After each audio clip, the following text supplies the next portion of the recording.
अस्सलाम वालेकुम रहमतुल्लाहि व बरकातुहू। जी हाँ नाज़रीन, मैं एहतिशाम निज़ामी कासमी। दोस्तों आज 11 फरवरी 2025 बरोज़ मंगल है। दोस्तों इस वीडियो में दो खबरों से आपको आगाह कर रहे हैं। एक खबर है वक्फ तरमीमी बिल के ताल्लुक से JPC के चेयरमैन का बड़ा बयान। दूसरी खबर है आज़म खान के बेटे अब्दुल्ला को सुप्रीम कोर्ट ने बड़ी राहत दी है।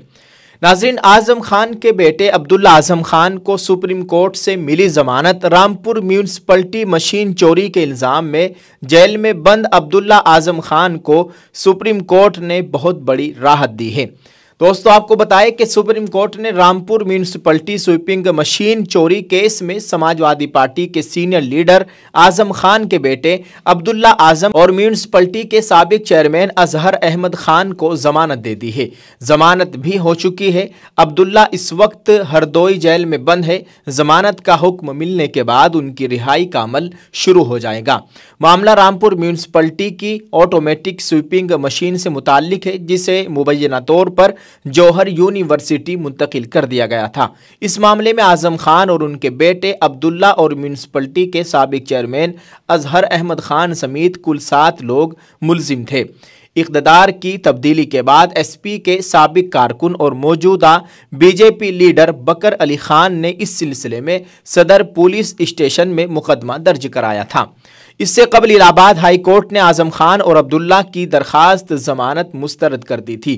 अब्दुल्ला की जानिब से सीनियर वकील कपिल सिब्बल सुप्रीम कोर्ट में पेश हुए, जिसके बाद अदालत ने जमानत मंजूर कर ली। आज़म खान के वकील जुबैर अहमद खान के मुताबिक अब्दुल्ला की रिहाई जेल से रिहाई का इजाज़तनामा मिलने के बाद ही मुमकिन होगी। ये मामला उस वक्त का है जब आज़म खान शहरी तरक्की के वजीर थे।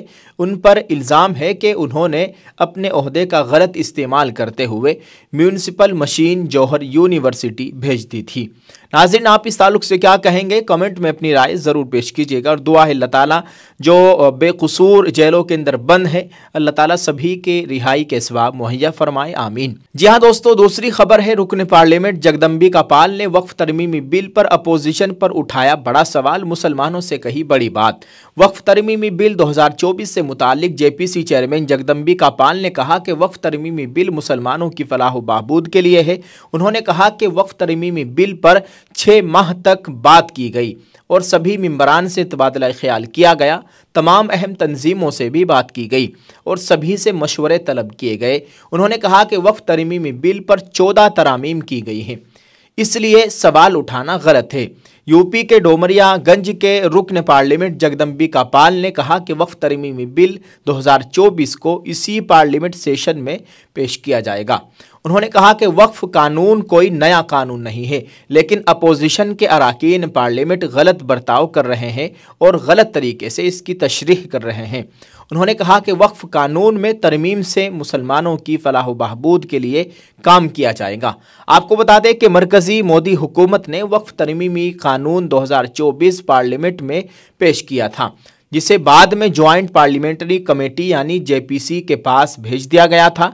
तकरीबन 6 माह तक मुल्क के मुख्तलिफ सूबों में इस पर तबादला ख्याल किया गया, लेकिन अपोजिशन पार्टियों की मुखालिफत के बावजूद इसे मंजूर कर लिया गया। अपोजिशन अराकीन का कहना है कि हमारी तरफ से दी गई तरामीम को नज़रअंदाज कर दिया गया है, जबकि हुकूमत ने अपनी मर्जी के मुताबिक 14 तरामीम की हैं।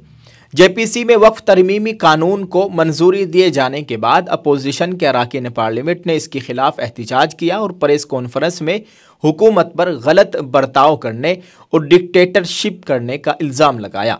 बहरहाल अब देखने वाली बात यह होगी कि जब ये वक्फ तरमीमी बिल 2024 मार्च अप्रैल में पार्लियामेंट में पेश किया जाता है तो जनता दल यूनाइटेड यानी JDU और तेलुगु देशम पार्टी यानी TDP क्या रवैया अपनाती है, क्योंकि मुस्लिम तंजीमों की उम्मीदें इन दोनों पार्टियों से वाबस्ता है। दोस्तों वक्फ तरमीमी बिल के ताल्लुक से आप अपनी राय ज़रूर पेश कीजिएगा और आपको ये भी बताएं कि भारत में मुसलमानों की बड़ी बड़ी तंजीमें जैसे Jamiat Ulama Hind, all India Muslim personal law board और दीगर मुसलमानों की तंजीमों ने इस बिल के खिलाफ एहतिजाज की कॉल भी दे रखी है। जेल भरो तहरीक की कॉल भी दे रखी है, सड़कों पर आने की कॉल भी दे रखी है। अल्लाह खैर फरमाए, बड़े बड़े उलमा ने इसका ऐलान कर रखा है और बाकायदा मुश्तरका तौर पर मुत्तहिदा तौर पर all India Muslim personal law board के प्लेटफार्म से ये बड़ा ऐलान भी किया गया था। आप इस ताल्लुक से क्या कहेंगे दोस्तों, कमेंट में अपनी राय ज़रूर पेश कीजिएगा। दुआ है अल्लाह ताला हमारे मुल्क में अमन व अमान का माहौल कायम फरमाए। अल्लाह ताला मुसलमानान हिंद की जान माल इज़्ज़त आबरू की मुकम्मल हिफाजत फरमाए, आमीन। अस्सलामु अलैकुम रहमतुल्लाहि व बरकातुहू।